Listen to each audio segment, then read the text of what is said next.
अ, जी आपली प्रथा आहे की गुरुकुल शिक्षण पद्धत जी लोप होत चाललेली आहे. आपल्याला माहिती आहे की आपल्याकडे जे राजा, जे महाराजे घडलेत, त्यांच्या काळामध्ये गुरुकुल शिक्षण पद्धती होती आणि इवन आताही ती चालू आहे.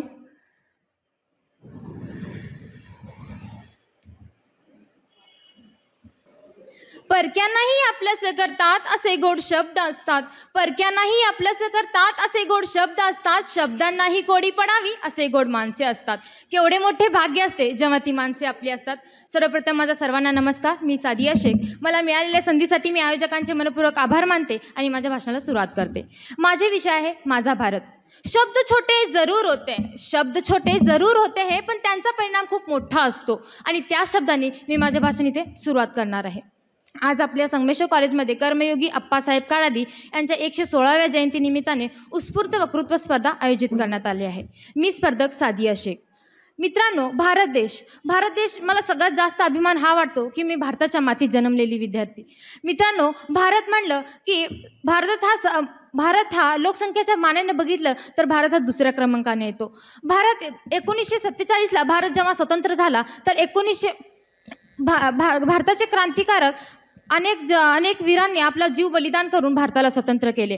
तर भारत स्वतंत्र झाल्यापासून ते आजपर्यंत भारत हा खूप भाग्यवान आणि देश म्हणून समजला जातो. आज अमेरिकासारख्या मोठ्या देशात सर्वात जास्त विद्यार्थी, मला वाटतं निदान 2 कोटी तरी विद्यार्थी हा मोठ्या अमेरिकेसारख्या देशात असणारे म्हणजे आपले भारतीय विद्यार्थी.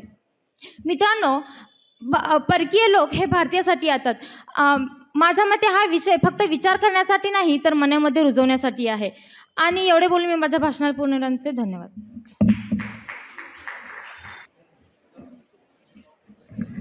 बाउलमधून एखादी चिठ्ठी आपण घेतल्यानंतर आपण बाहेर जातो. तुमच्या मनाचा कुठेतरी गोंधळ होतो चिठ्ठी घेणाऱ्यांचा. फक्त विषयापुरतं चिंतन करा. ऑडियन्स काय आहे, कोण काय ऐकणार आहे याचं चिंतन तुम्ही करू नका. तुम्ही काय करायला लागलात, चिठ्ठी घेतल्यानंतर विषयाचं चिंतन करण्याऐवजी मी बोललेला आत काय होईल याचं चिंतन जास्त करायला लागलात. वक्तृत्व स्पर्धेला तुम्हाला जे बोलवलेलं आहे ते विषयाच्या चिठ्ठीपुरतं तुमची व्याप्ती तेवढीच असली पाहिजे. सध्याच्या स्थितीला तुम्ही घाबरायला लागलात बहुतेक. काही मला जाणवलं की आता आपण हे काही नवीन विषय नाही आहेत. या विषयाचा दररोज तुम्ही समाजामध्ये क्षणोक्षणी अनुभव घेताय आणि ज्या विषयाचा अनुभव आपण नित्य घेतो त्याविषयी आपल्याला चांगल्या पद्धतीने बोलता आलं पाहिजे, आपले विषय मांडता आले पाहिजेत, आपली अभिव्यक्ती उत्तम असली पाहिजे. बरोबर आहे का नाही? मग घाबरण्यासारखं त्यात काय आहे? तुम्ही चिंतन करण्याऐवजी इतरांचा विचार करायला लागला, ते विषयाला सोडून दिला आहे आणि तुम्ही दुसरीकडे भरकटला आहे असं आम्हाला जाणवतं आहे. कारण वक्ता म्हणून जेव्हा आपण मंचवरती येतो की आपल्याला किमान त्या विषयाबद्दल 10 ओळी तरी व्यवस्थित बोलता आल्याच पाहिजेत. कारण ह्यातला कोणताही विषय तुमच्या बुद्धीच्या कुवतीच्या पलीकडचा नाही. नित्य अनुभवातले विषय आहेत. ज्याची जाणीव आम्हाला होते तशा पद्धतीच्या चिठ्ठ्या आणि ते विषय आम्ही तयार केलेले आहेत. आता काही जण BEd झालेले आहेत, काही जर 11वीला आहेत, काही BAला आहेत, काही प्रोफेशनल आहेत. ते बोलतात नेहमीच्या सवयीप्रमाणे पट्टीप्रमाणे बोलतात. पण जे विद्यार्थी नवीन आहेत त्या विद्यार्थ्यांनी विचार करायचा आहे आपला विषय कशाशी संबंधित आहे, त्याचे धागेदोरे काय आहेत, त्याची व्याप्ती काय, त्याची व्यापकता काय, हे सगळं समजून घेऊन आपल्याला त्याची मांडणी 5 मिनटात व्यवस्थित करता आली पाहिजे. यालाच उत्स्फूर्त म्हणतात. त्यामुळे गडबडून जाऊ नका, शांततेनं बोला, चांगलं चिंतन करा, मन शांत ठेवा. इथं सगळे आपलेच आहेत, बाहेरचं कोणी नाही. परीक्षक आहेत समोर आणि ते परीक्षणासाठी बसलेले आहेत. इथं काही तुम्हाला कोण रागवणारे किंवा असं काही शिक्षा वगैरे करणारे नाही आहेत की तुम्ही एक चांगला वक्ता व्हावं, यातूनच पुढे तुम्हाला रोजगार देखील मिळावं, हे देखील भावना आहे. ह्या सगळ्या गोष्टी आहेत. म्हणून विद्यार्थी मित्रांनो लक्षात घ्या की चिठ्ठी घेतल्यानंतर त्या चिठ्ठीवरती उत्तम चिंतन करा बाहेर जाऊन. आणि चिंतन केल्यानंतर अतिशय शांत मनाने आपलं नाव सांगा, आपल्या कॉलेजचं नाव सांगा, विषयाचं नाव सांगा आणि विषयामध्ये प्रवेश करा. तुमचं वक्तृत्व अतिशय उत्तम होईल. फक्त चिंतन सुव्यवस्थित असलं पाहिजे. ठीक आहे, लक्षात ठेवा. किती झाला वेळ? झाला वेळ. चला बाहेरचे. सिद्धरामेश्वर महाराजांच्या चरणी मी सिद्धेश्वर महाराजांच्या चरणी मी प्रथमतः वंदन अर्पण करते आणि माझ्या विषयाची सुरुवात करते. माझं नाव आशा कोकाटे, कस्तुरबाई कॉलेज ऑफ एज्युकेशनची मी विद्यार्थिनी आहे आणि मला आज असा विषय आलेला आहे. खरं तर मी सुद्धा प्रथमतःच असं समोर येऊन बोलते. हे माझं पहिलंच वक्तृत्व आहे. पण विषय असा आला आहे की ज्याच्यावर किती बोलावं आणि काय बोलावं, म्हणजे हा प्रश्नच पडत आहे. कारण विषय आहे मैत्री. जेव्हा हा म्हणजे चिठ्ठी मी उघडली आणि ती मी वाचली, तेव्हा माझ्या डोळ्यासमोर बरेच दिवस आपण मध्ये ट्रेंडिंगला होतं ते गाणं की अ, मित्र वणव्यामध्ये गारव्यासारखा, दुःख आडवायला उंबऱ्यासारखा आणि मित्र वणव्यामध्ये गारव्यासारखा. हे प्रथम माझ्या डोक्यात आलं की मित्र असेच असतात. आजचंच उदाहरण माझंच द्यायचं झालं तर मी खूप घाबरले होते इथे येण्या अगोदर. जेव्हा सरांनी सांगितलं की तुम्हाला जायचं आहे, आम्ही सरांना म्हणतो की सर नाही, आम्ही नाही जाणार वगैरे वगैरे, बरंच झालं.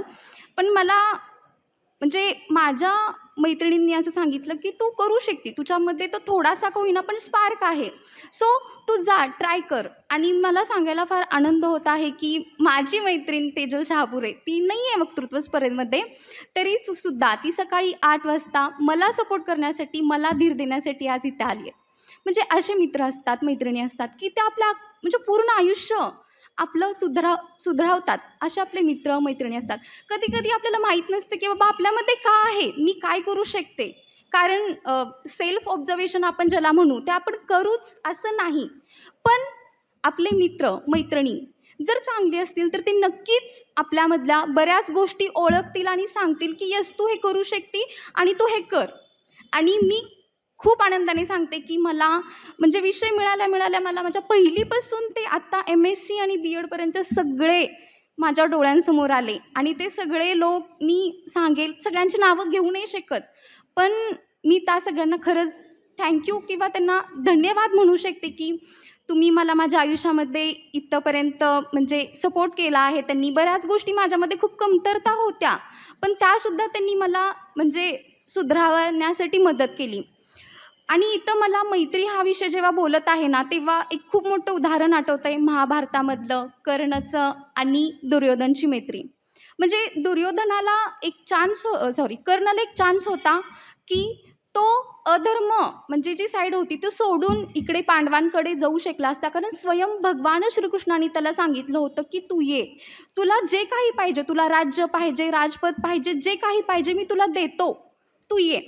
पण कर्णनी फक्त आणि फक्त मैत्रीसाठी ते सगळं डावललं आणि म्हटला की नाही, मी माझ्या मित्राने जेव्हा माझ्याकडे काहीच नव्हतं तेव्हा मला माझ्या मित्राने साथ दिली आहे. समाजामध्ये एक स्थान निर्माण करून मला माझ्या मित्राने दिलं आहे आणि आज जेव्हा त्याला माझी गरज आहे तेव्हा मी त्याला सोडू शकणार नाही. अशी असते ती मैत्री. मैत्री असं म्हणू शकतो की बरेच आत्ता वक्तृत्व झाले, खूप छान, खूप प्रचंड भारी केलं त्या सगळ्या लोकांनी. म्हणजे मी तर एकदम शॉकच होते की बाबा आपण बोलू पण शकतो का नाही. पण कदाचित माझ्या मैत्रिणीच्या सदिच्छा आहेत की मला विषय मैत्रीच आला आहे. सो बरेच आत्ता वक्तृत्वामध्येच पुस्तक वगैरे अशा गोष्टी आल्या, तेव्हा त्या लोकांनी सांगितलं की पुस्तक वाचलं पाहिजे. ऑब्वियस पुस्तक आज कुठेतरी हरवत चाललेला विषय आहे, वाचलंच पाहिजे. पुस्तकासोबत एक खूप महत्त्वाची गोष्ट येते, ते म्हणजे तुमच्या महाविद्यालयामध्ये, शाळेमध्ये तुम्हाला जे मित्रमैत्रिणी भेटतात ना ते. कारण एक पुस्तक जेव्हा आपण वाचतो ना, थोडेफार विचार तर एखाद्या पुस्तकातून आपण मिळवतो, पण मित्रमैत्रिणी आपले बरेच असतात आणि त्या प्रत्येकाकडून आपण काहीतरी शिकू शकतो, प्रत्येकाकडून आपण काहीतरी मिळवू शकतो. मी फक्त एवढंच म्हणेल की मित्र मैत्रिणी आयुष्य तुमचं आवरतात, सावरतात आणि तुमच्या आयुष्याला साकारण्याचं जे काय कार्य आहे ते खूप उत्तम प्रकारे करतात. आणि जाता जाता एवढंच म्हणेल की मित्र वाईट किंवा चांगले नसतात, मित्र मित्रच असतात. आणि आयुष्याच्या खूप अशा गोंधळी आपलं जेव्हा आयुष्य असतं ना, तेव्हा त्याच्यामध्ये तुम्हाला मदत करण्याचं आणि तुम्हाला सावरण्याचं काम हे फक्त मित्रमैत्रिणीच करतात. कोणताही रक्ताचं नातं नसतं, पण एक असं नातं असतं जे कदाचित मला असं वाटतं की पूर्वजन्माचं काहीतरी नातं आहे. मग आपण एका कुटुंबात जन्म नाही घेऊ शकलो, म्हणून आपण कुठेतरी एका शाळेमध्ये महाविद्यालयामध्ये भेटतो आणि मैत्रिणी होतो. तर आतापर्यंतच्या सर्वच माझ्या मित्रमैत्रिणींची मला खूप आठवण येत आहे. आणि थँक्यू तेजल जी माझ्यासाठी आज झाली आणि आहे, आणि तुझ्या सदिच्छा म्हणून कदाचित विषय पण असा भेटले. थँक्यू, धन्यवाद. चिठ्ठी घेण्यासाठी पुढील स्पर्धकाचं नाव आहे, ते थांबलेत की चिठ्ठी घेण्याला बोलवलं होतं ना, गोविंद तुकाराम भंड. त्यानंतर आहेत सिद्धराम मेलकडे आलेत? सर इथे येऊन बसा की. त्यानंतर आहेत अंजली पाटील. अंजली पाटील आहेत? ओके, ठीक आहे. तुमचं चिठ्ठी गेलेलं नाव सांगा. सर तुम्ही चिठ्ठी घ्या. नमस्कार, माझं नाव श्रुतिका लोंढे. माझ्या विषयाचं नाव आहे माझं दैवत. प्रतिपंचंद्र लेके व वर्धिष्णू विश्ववंदिता शाह सुनो शिवशेषा मुद्रा भद्राय राजते. अर्थात शहाजीचा पुत्र शिवाजी याचे प्रतिपदेच्या चंद्रकोरीप्रमाणे वाढत जाणारे हे राज्य लोकांच्या कल्याणासाठीच आहे, असे वाक्य बोलणारे छत्रपती शिवाजी महाराज यांच्या आई जिजामाता यांना वंदन करून मी माझ्या विषयाला सुरुवात करते. छत्रपती शिवाजी महाराज ज्यांनी आपल्याला स्वराज्य मिळवून दिलं. अहो, त्या काळामध्ये तर मुलींवरती, स्त्रियांवरती एवढं अत्याचार व्हायचं की कोणीही सुरक्षित नव्हतं. कर वसूल करत होते. इतका अत्याचार होता की कोणीही सुरक्षित राहू शकत नव्हतं. अवघ्या लहान वयामध्येच त्यांनी घृष्णेश्वर मंदिराच्या इथे शपथ घेतली की स्वराज्य स्थापन करू, हे स्वराज्य व्हावे ही तो श्रींची इच्छा, अशी त्यांनी शपथ घेतली आणि आपल्या कार्याला सुरुवात केली. आपल्या छोट्या म्हणजे काही थोड्याच सवंगड्यांना घेऊन त्यांनी स्वराज्याचं एवढं मोठं स्वप्न साकार केलं. असेच यांना हेच माझे दैवत आहेत असं मला वाटतं. जेव्हा शाहिस्तेखानाच्या वेळेस त्याची बोटे मोडली गेली त्यावेळेला तिथे त्यांची आई बहीण म्हणजे महाराजांच्या इथे महाराजांनी त्यांना पकडलेलं होतं. पण अशा वेळी पण त्यांना जेव्हा कळलं की आपले आई बहीण नाही आहेत म्हणजे त्यांच्याकडे आहेत, त्यावेळेला त्यांना पण एवढी खात्री होती की आपले आई बहीण हे छत्रपती शिवाजी महाराजांच्या छत्रछायेखाली आहेत, तर त्यांना कोणतीही बाधा होणार नाही, त्यांना कोणताही त्रास होणार नाही. म्हणजे एवढं जे समोरचे होते त्यांनासुद्धा एवढा महाराजांना विश्वास होता की त्यांच्या ह्याच्यामध्ये सर्व जनता सुरक्षित आहे. एवढं बोलून मी धन्यवाद करते. थँक्यू. सर्वांना नमस्कार. हिरवळ आणि पाणी तेथे स्मृती मजला गाणी, असं मी लहानपणी एक कविता माझ्या अभ्यासक्रमामध्ये वाचली होती. आणि अगदीच काही दिवसापूर्वी तुकाराम धांडे यांची सुद्धा कविता अभ्यासक्रमात आली. ते सुद्धा म्हणतात की आम्ही पोरं डोंगर राजाची पोरं कळसू आईची, आम्ही उघडी बोडकी ही पोरं कळसू आईची. ज्या वेळेला तुकाराम धांडे असं निसर्गाच्या सानिध्यात बसून लिहायला लागतात किंवा ती कवयित्री त्या हिरवळ आणि पाणी म्हणत तेथे स्मृती मजला गाणी म्हणत तिथं लिहायला लागते, त्यावेळेला तिचं साहित्य जगभर पसरतं, अभ्यासक्रमात यायला लागते आणि अगदी तो निसर्ग तिचा गुरु होऊन तिला तो शिकवायला लागत असतो ना. आणि चिठ्ठीत पडलेला विषयसुद्धा मला तसाच आहे की निसर्ग माझा गुरु, अर्थात तोच विषय घेऊन व्यासपीठावरती उभा आहे स्पर्धक गोविंद तुकाराम भांड, BJS महाविद्यालय पुण्याचा विद्यार्थी, विचार चिंतन करतोय निसर्ग माझा गुरु. मुळातच आपण गुरु असं म्हणत असताना आपल्या शास्त्रानं किंवा गुरुला ब्रह्म विष्णू महेश जे हिंदू धर्मामध्ये 3 देवाचं स्थान ह्या गुरुला दिलं गेलेलं आहे. मग या सर्वोच्च स्थानी असणाऱ्या गुरुला म्हणजेच निसर्गाला आपण आज ज्या वेळेला गुरु मानतो त्यावेळेला अगदीच पूर्णच लोक निसर्गामध्ये राहतात. म्हणजे कसं, ज्या वेळेला माणसाला सोची जाणीव झाली तेव्हा माणूस प्राणीसृष्टीतून मनुष्य प्राण्यामध्ये आला. त्याच्या सोच्या जाणीवबरोबर त्याची सत्ता संपत्ती मालकी ही उदयास आली. परंतु ज्या वेळेला हाच माणूस मनुष्य प्राण्यात आला त्यावेळेला या सत्याच्या हव्यासापोटी त्याचं माणूस पण विसरलं गेलं आणि तो निसर्गाचा एक भाग आहे हे सुद्धा तो ज्या वेळेला तो विसरला आणि त्यावेळेला त्यानं निसर्गावरती आक्रमण करायला सुरू केलं. मग जंगलाच्या जंगलं बेचिराख व्हायला लागली आणि माणसाचं शहरीकरण जागतिकीकरण वाढायला लागलं आणि तो स्वतःचा निसर्ग हा त्याचा गुरु आहे हे जेव्हा तो विसरला तेव्हा आज प्रदूषणानं किंवा वाढत्या रोगराईनं आम्हाला घेरलं गेलं. कारण गुरुला विसरल्याच्या नंतर काय होतं हे मात्र आज जग प्रात्यक्षिकरित्या भोगतच आहे. मग गौतम बुद्ध ज्या वेळेला माणसामध्ये असतात, मग गौतम बुद्ध राज्य चालवत असतानाच मनुष्य प्राण्यातून निसर्गामध्ये जेव्हा जातात ना त्यावेळेला या निसर्गाच्या सानिध्यामध्ये पिंपळाच्या झाडाखाली बसून त्यांना जी ज्ञानप्राप्ती होते त्यावेळेला मला वाटतं की निसर्ग हा माणसाचा गुरु होतो किंवा माझा गुरु होतो. म्हणून ह्या विषयाच्या अनुषंगानं निसर्ग हा गुरु आहे. मग अगदीच ज्ञानेश्वरांनी जेव्हा कुटीमध्ये स्वतःला बंद करून घेतलं आणि मग संत जनाबाईंनी की ताटी उघडा ज्ञानेश्वरा असं म्हणत त्यांना ताटी उघडण्यासाठी त्यांना विनंती केली गेली, परंतु तरीसुद्धा ज्ञानेश्वरांनी ती ताटी उघडली नाही आणि ते एकांतावासामध्ये गेले, एकांतात गेले आणि त्यातून जन्माला आली ती ज्ञानेश्वरी. पसायदान, या विश्वशांतीचं पसायदान जेव्हा ज्ञानेश्वरांच्या हातातून जन्माला येतं ना, त्यावेळेला निसर्ग हा त्यांचा गुरु झालेला असतो. म्हणून निसर्ग हा माझा गुरु आहे ही गोष्ट तिथं सिद्ध होताना आपल्याला दिसत असते. मग निसर्ग माझा गुरु आपण असं ज्या वेळेला म्हणतो त्यावेळेला आपण मी सुरुवातीला सांगितल्याप्रमाणे गुरु हा सर्वोच्च स्थानी मानत असताना सुद्धा आज गुरुवरतीच का आक्रमणं होतात किंवा गुरुलाच आपण का छेदायला चाललेलो आहोत. म्हणजे अगदीच कर्नाटकामध्ये काही दिवसापूर्वी मोठ्याच्या मोठं जंगल बेचिराख होऊन तिथं वस्ती स्थापन करायची आहे, तिथं शहरीकरण करायचं आहे, तिथं मोठ्या प्रमाणामध्ये उद्योग व्यवसाय स्थापन करायचे आहेत. असं ज्या वेळेला होतं त्यावेळेला त्या मोरांच्या किंकाळ्या आपल्याला ऐकू यायला लागतात, हरणं आरडायला लागतात. त्यावेळेला हीच किंकाळी जेव्हा त्या मोराची हरणाची तिथं ऐकू येते ना, ते दुसऱ्या बाजूला त्या शहरीकरणामुळं इथल्या लहान लहान मुलांचा मृत्यू व्हायला लागत असतो, माणसं मारायला लागतात. त्यावेळेला त्याच किंकाळ्यांचा तो शाप मला वाटतं त्या मुलांना किंवा त्या माणसाला जेव्हा लागतो ना, त्यावेळेला निसर्गावरती म्हणजे आपल्या स्वतःच्या गुरुच्या विरोधात ज्या वेळेला आपण जातोत ना, तेव्हा असं घडत असतं. म्हणजे अगदीच या व्यासपीठावरती काही वेळापूर्वी कर्णाचा उल्लेख झाला. म्हणजे कर्ण ज्या वेळेला आपल्या गुरुकडे विद्या शिकायला जातो परंतु तो क्षत्रिय नाही आहे असं त्याच्याबद्दल पूर्णतः समज असतो किंवा तो पूर्णतः क्षत्रिय नाही आहे असं त्याला म्हटलं जातं. परंतु तो स्वतःचा ब्राह्मण वेश करून ज्या वेळेला गुरुकडे विद्या शिकायला जातो त्यावेळेला त्या गुरुला खोटं पडून ही विद्या त्यानं ज्या वेळेला हस्तगत केली त्यावेळेला गुरुच त्याला श्राप देतो. आणि त्या गुरुच्या माध्यमातून जेव्हा त्याला श्राप देतो तेव्हा त्याला रणांगणामध्ये मृत्यू पत्करायलाच लागत असतो. म्हणून आपण स्वतःच्या गुरुला धोका दिल्याच्या नंतर अशा प्रकारची परिस्थिती व्हायला लागते.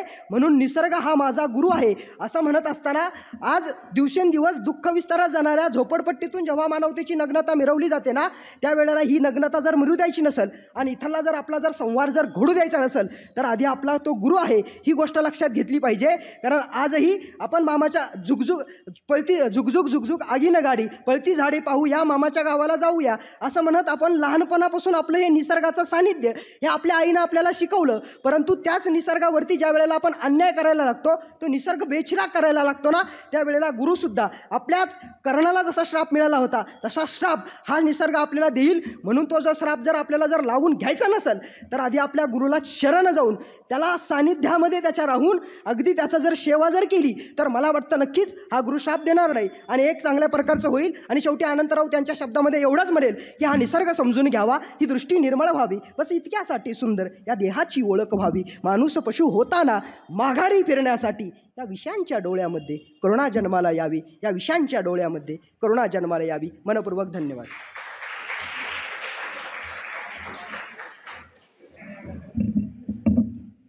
पुढील स्पर्धक आहेत अंजली काशीनाथ पाटील.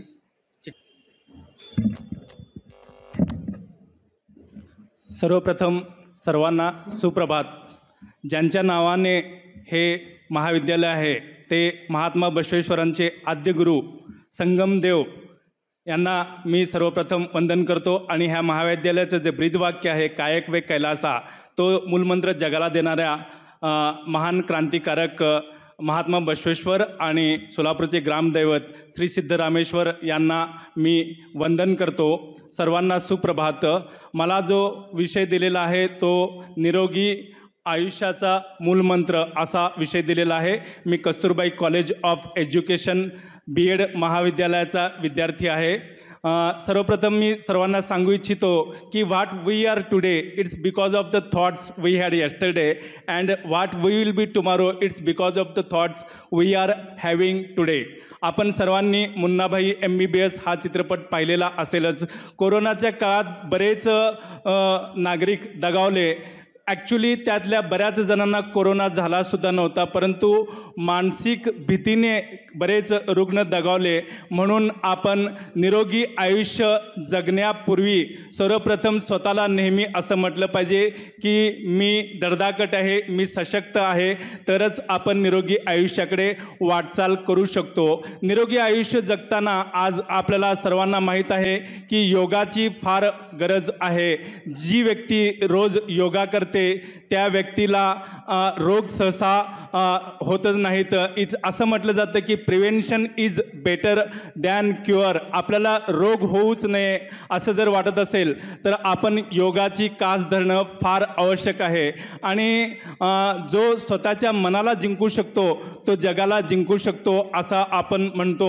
योगाच्या माध्यमातून आपल्याला हेच शिकायला मिळतं की जी व्यक्ती स्वतःच्या मनावर नियंत्रण मिळवू शकते ती आपल्या आरोग्यावर सुद्धा नियंत्रण मिळवू शकते. माणसाच्या न संपणाऱ्या इच्छा हे आपल्या रोगांचं किंवा दुःखाचं मूळ कारण आहे. आपण सतत हसमुख राहिलं पाहिजे, व्यायाम केला पाहिजे आणि रोजच्या आपल्या आहार विहारात योग्य जर संतुलन आपण साधलो तर आपण निरोगी आयुष्य नक्कीच जगू शकतो. Cleanliness is a basic tool which lead us towards healthy life. Health is a proper tool by which we can control our body. आणि बॉडीवरती जर आपल्याला कंट्रोल करायचं असेल, वेगवेगळ्या रोगांवरती जर आपल्याला नियंत्रण मिळवायचं असेल तर रोजची दिनचर्या आपण संतुलित ठेवली पाहिजे. रोजच्या जेवणामध्ये आपण फळांचं मोठ्या प्रमाणात सेवन केलं पाहिजे. साखर टाळली पाहिजे. चहा कॉफी वगैरे जे हे पेय आहेत गोड पदार्थांपासून आपण दूर राहिलं पाहिजे. मी असं म्हणत नाही की संपूर्ण त्याग केला पाहिजे, परंतु त्याचं मर्यादित सेवन ठेवलं पाहिजे. वेगवेगळ्या प्रकारचे खेळ आपण खेळले पाहिजेत. सतत हसमुख राहिलं पाहिजे. मित्रमैत्रिणींशी मनसोक्त गप्पा माराव्यात आणि निसर्गाच्या सान्निध्यात आपण जास्तीत जास्त वेळ घालावा. खास करून गार्डन वगैरे जिथे असतात त्या ठिकाणी जाऊन आपण आपला वेळ व्यतीत करू शकतो.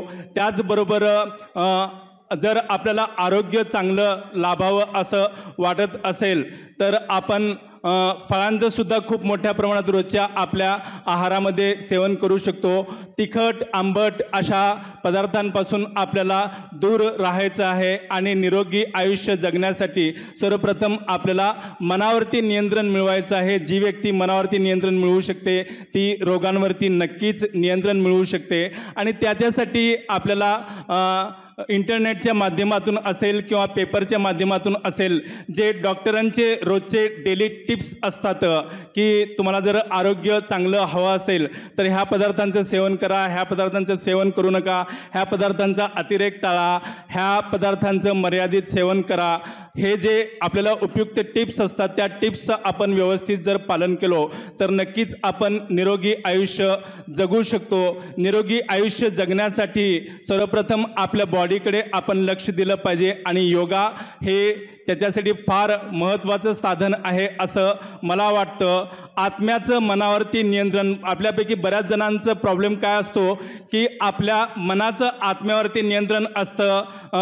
आवर body controls our mind and for those people health is always a issue, so our soul should control our mind. आणि ज्या व्यक्तींच्या बाबतीत आत्म्याचं मनावरती नियंत्रण असतं त्या व्यक्तींच्या बाबतीत निरोगी आयुष्य नक्कीच निर्माण होऊ शकतं असं मला वाटतं. सर्वप्रथम आपल्या मनातल्या ज्या काही हव्यास असतात ते आपण थांबवलं पाहिजे आणि ह्या प्रकारे आपण निरोगी आयुष्य नक्कीच जगू शकतो असं मला वाटतं.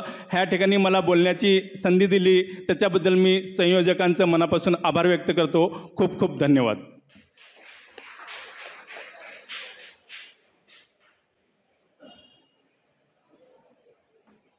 चिठ्ठी घेण्यासाठी मी सुजाता नकाशे यांना बोलवतो. तो नंतर आहे. राठोड ना? हां, तो नंतर आहे सर.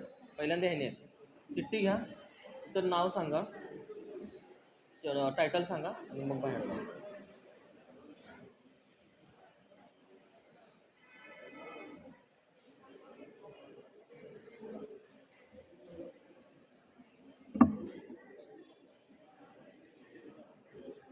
फिजा मकानदार रेडी रहा.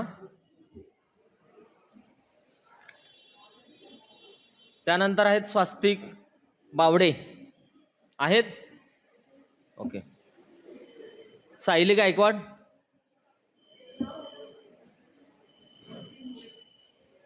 ओके. भक्ती शहाजी मोरे. ओके, ठीक आहे, बसा.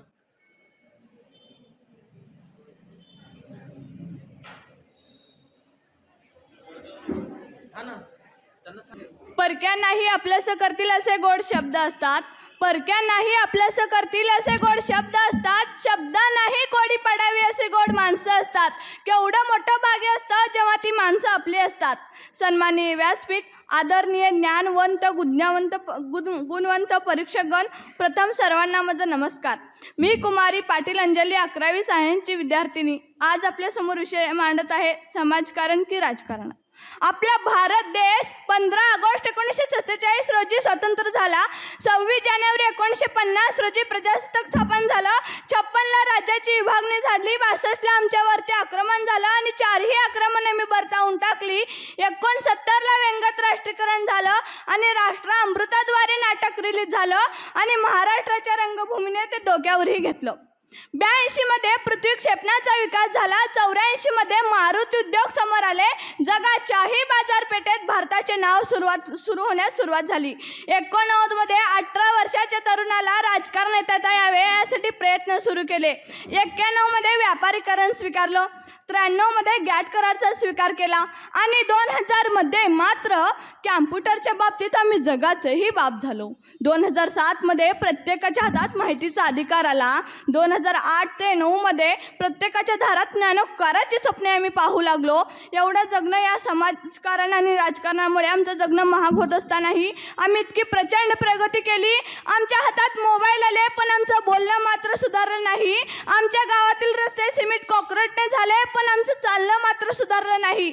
एक तर पैशाच्या जोरावर हजारो किलोमीटर दूर असणारे ग्रह, सूर्य, चंद्र, तारे यांना दुर्बिणीच्या साहाय्याने मी जवळ करून पाहिली, परंतु आयुष्यभर शेजारी राहणाऱ्या व्यक्तींशी 4 प्रेमाचे संबंध आम्ही निर्माण करू शकलो नाही.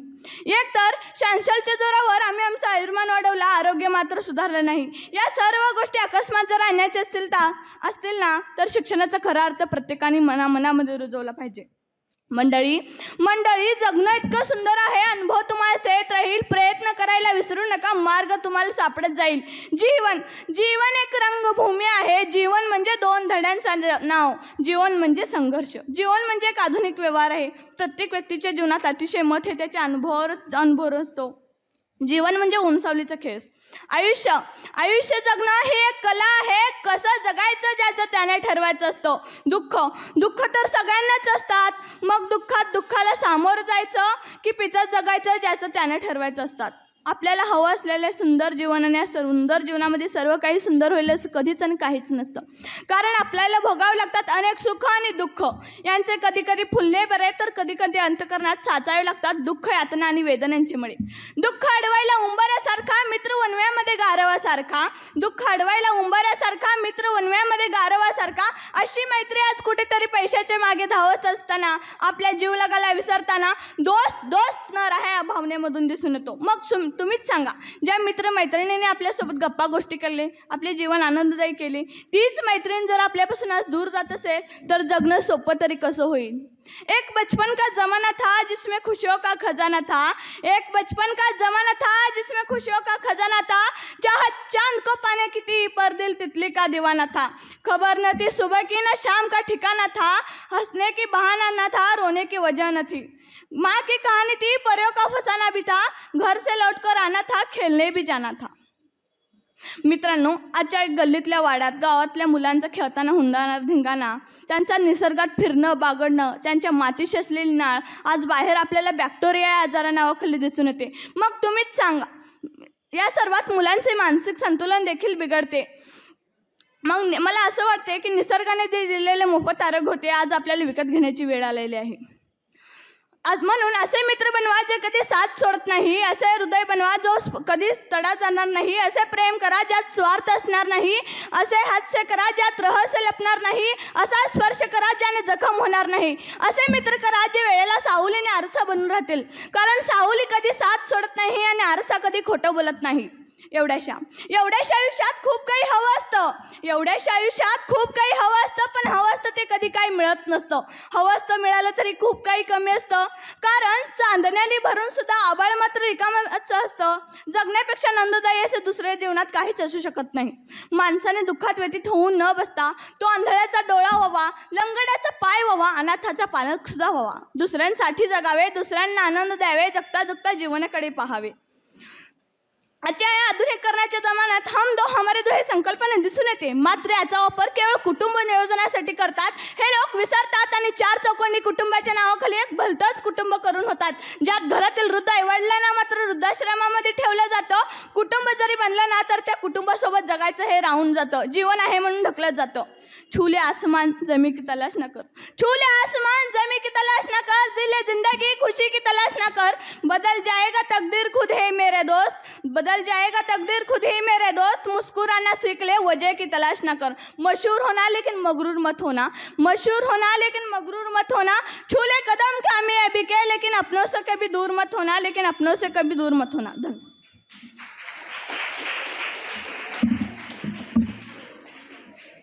मुकेश बाबू राठोड, चिठ्ठी घेणे, नाव आणि चिठ्ठी टायटल सांगा, बाहेर जावा, नकाशे चला.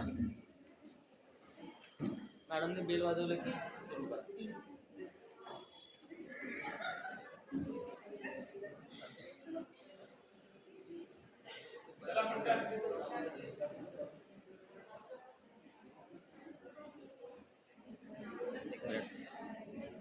फिजा मकानदार खाली येऊन बसा.